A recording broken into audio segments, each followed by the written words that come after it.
Valitse frontterin vasemmassa ylälaidassa olevasta alasvetovalikosta Avaa uusi huone.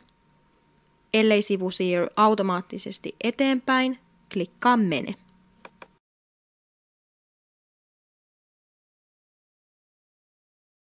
Valitse käytävä, johon haluat luoda uuden huoneen.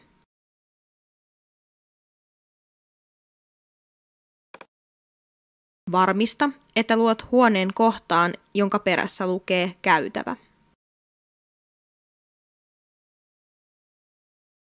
Anna huoneelle nimi.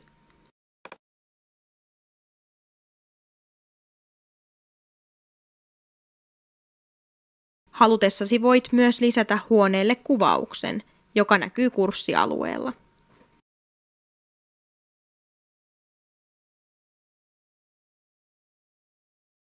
Valitse kurssialueelle parhaiten sopiva työkalupaketti.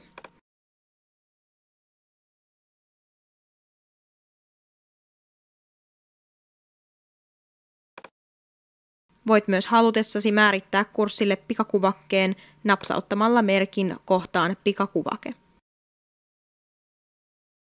Valitse pikakuvake annetuista vaihtoehdoista tai lataa kuva tietokoneeltasi napsauttamalla Browse.